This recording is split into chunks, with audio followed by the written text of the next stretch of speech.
Ethan had always been the type of person who preferred to keep to himself. He worked as a welder, spending most of his time alone in his small workshop on his family's farm. It wasn't a big place, but it had enough land to keep him busy. The house was old, creaky, and sat far from the nearest neighbor. But there was one thing about it that kept Ethan grounded: his dog, Max. Max wasn't just a pet, he was a companion who had been with Ethan through thick and thin, especially after his wife Maria passed away. Ethan still remembered those late-night walks with Maria. The two of them would walk around the property, the world quiet, except for the crunch of leaves beneath their feet. Now, those walks were just a memory. Still, every night, after a long day at the workshop, Ethan would take Max out for a walk, the cool air brushing his face, the stars twinkling above. It was his way of calming his mind before bed. As they strolled through the tall grass, the world felt peaceful, almost like time had stopped. But on that night, things would change. Little did Ethan know that his quiet routine was about to be interrupted by something he couldn't explain. The first time Ethan noticed something strange was one chilly evening. It started like any other walk with Max. The dog trotted happily by his side, wagging his tail, the moon casting a soft glow over the farm. But as they reached the old barn, Max suddenly stopped, his ears perked up. He froze, staring into the dark woods nearby. Ethan didn't think much of it at first. After all, Max was a dog. He would sometimes get spooked by a rustling in the trees or a shadow moving in the distance. But tonight felt different. Max refused to budge, his body stiff, growling quietly under his breath. Ethan bent down to try and calm him, rubbing his back, but the dog wouldn't relax. Then, as Ethan straightened up, he saw a faint light coming from inside the barn. He blinked, unsure if his eyes were playing tricks on him, but the light remained, flickering like a candle flame. A shiver ran down Ethan's spine.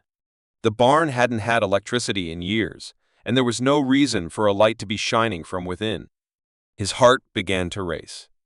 He wanted to turn around and go back to the house, but something in him refused. Max's growls became louder. Whatever it was inside that barn, it had Max terrified.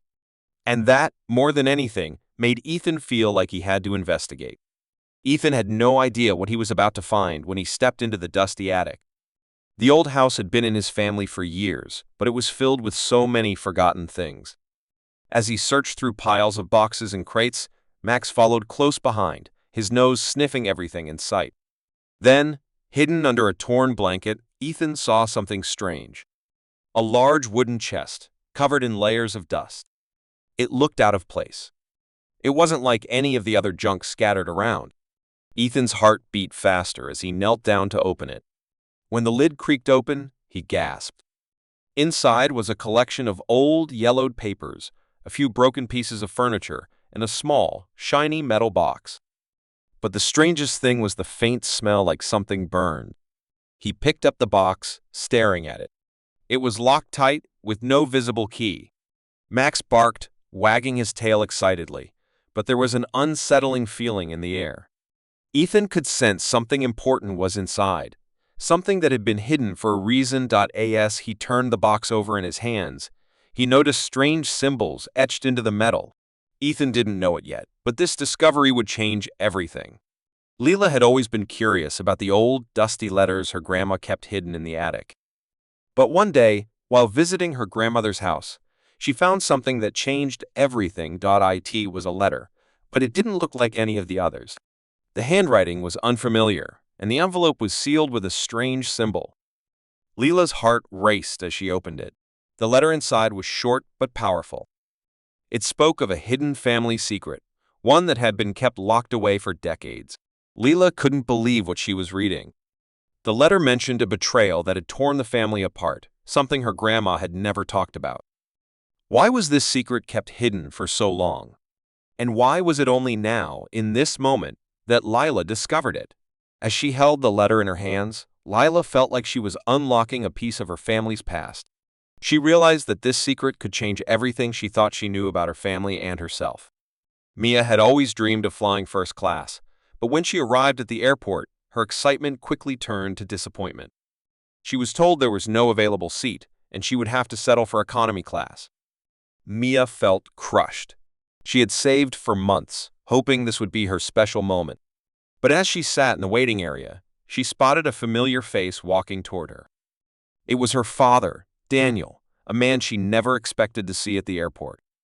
He walked straight up to the counter, talking to the staff in a calm but firm voice. Within minutes, everything changed.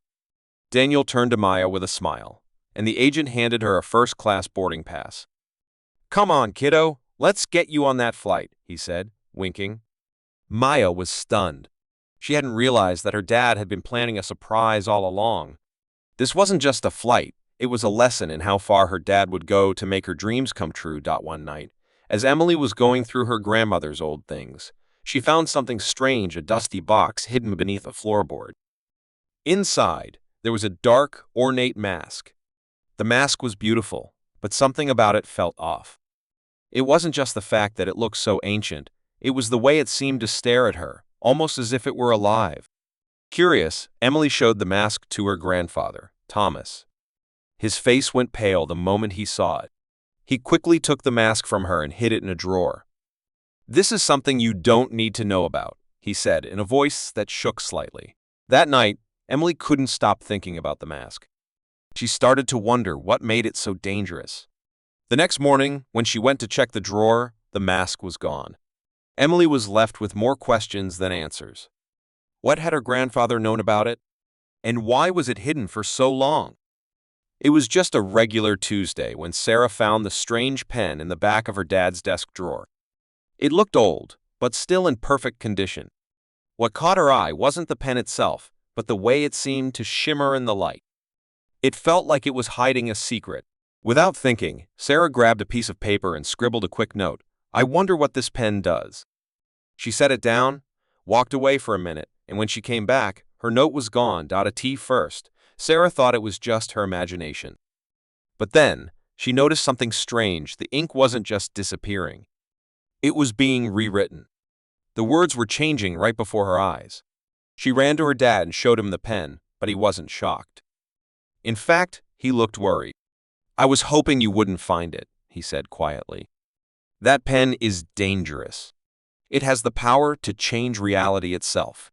Now, Sarah had a whole new set of questions. What had her dad kept hidden for so long? And why was this pen so powerful? It was past midnight when Ava's phone rang. She glanced at the screen, her heart racing. It was an unknown number. Her fingers hesitated before answering, a chill running down her spine. Ava asked, trying to sound calm, even though her voice trembled. The voice on the other end was soft, almost a whisper. "I know what you did." Ava froze. Her mind raced. What could this person possibly know about her? She hadn't done anything wrong, or at least that's what she thought. "Who is this?" she demanded, her heart pounding in her chest. "What do you want?" The voice didn't respond right away. Instead, a faint clicking sound echoed through the phone before the line went dead. Ava sat there, staring at the screen, her fingers still on the phone. Was this a prank? Or was it something worse? The thought of someone knowing her secrets made her feel like she was being watched. But the worst part?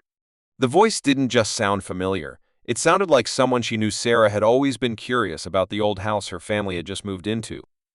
It was big and a bit spooky, but there was something about it that fascinated her. One rainy afternoon, as she wandered through the house, she found a door hidden behind a large bookshelf.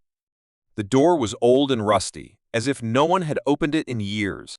With a mix of excitement and fear, Sarah gently pushed the door open. Inside was a dusty room, filled with forgotten things, old furniture, piles of papers, and strange boxes that looked like they hadn't been touched in ages. But what caught Sarah's eye wasn't just the room, it was a wooden chest in the corner, partially covered by a tattered cloth. Her heart raced as she approached the chest. It seemed to be calling her. Slowly, she knelt down and pulled off the cloth. The chest was locked, but there was a key nearby, buried under some old newspapers. She grabbed it and unlocked the chest with trembling hands. Inside, there was a collection of strange items, an old diary, a torn letter, and a picture that seemed oddly familiar. Sarah's fingers hovered over the picture as her mind raced. She was about to uncover something that could change everything she knew about her family. It was just another boring day for Daniel, until he found a mysterious envelope tucked under his bed. The envelope was old, with yellowed edges and a wax seal that had cracked. His heart raced with curiosity as he slowly opened it. Inside, there was a single piece of paper with a strange handwritten message. The message was short but chilling. "Meet me by the old oak tree at midnight, or the truth will be lost forever." Daniel stared at the note, trying to make sense of it. Who would leave him something like this? And what truth was at stake?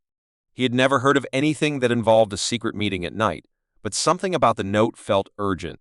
Without a second thought, Daniel decided he had to go. As the clock struck midnight, he slipped out of the house and made his way to the old oak tree in the backyard. His footsteps were quiet, but his heart was loud with anticipation. When he reached the tree, he looked around. Nothing. Then, suddenly, a shadow moved from behind the tree. Daniel froze. What was going on? It was a regular Thursday when Zoe found the notebook buried under a pile of old books in her grandmother's attic. The notebook was worn out, its cover cracked, and it smelled like dust. But when she opened it, her eyes widened. The pages were filled with strange notes, drawings, and names. Some of them seemed familiar, while others were complete mysteries. One name, in particular, stood out: Elliot. Zoe had heard that name before. Her grandmother had often mentioned it, but her grandmother never talked about it in detail. She flipped through the pages, trying to figure out what was so special about this notebook. As she read the notes, a chilling realization hit her. This notebook contained secrets about her grandmother's past, secrets that no one was supposed to know. The last page of the notebook was blank, except for one sentence written in red ink: "You're the only one who can stop it." Zoe's heart began to race. What had her grandmother gotten herself into? And what was Zoe now a part of? She had no idea, but she knew she had to find out. Liam had always loved his. It was big, full of strange rooms and secrets waiting to be discovered. But this time, something was different. The house seemed darker, colder.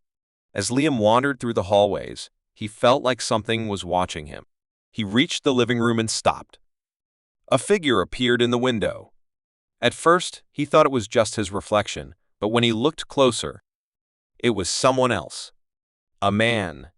A man with glowing eyes who stared right at him. Liam's heart skipped a beat. He stepped closer to the window, but the figure disappeared in a blink. He shook his head, telling himself it was nothing. But when he turned around to leave, he froze. The door behind him was now slightly open. He hadn't touched it. That's when he realized he wasn't alone in the house. A voice, low and cold, echoed from the hallway. "I've been waiting for you." Liam froze, the hair on the back of his neck standing up. Who was in the house with him? And why did they seem to know him?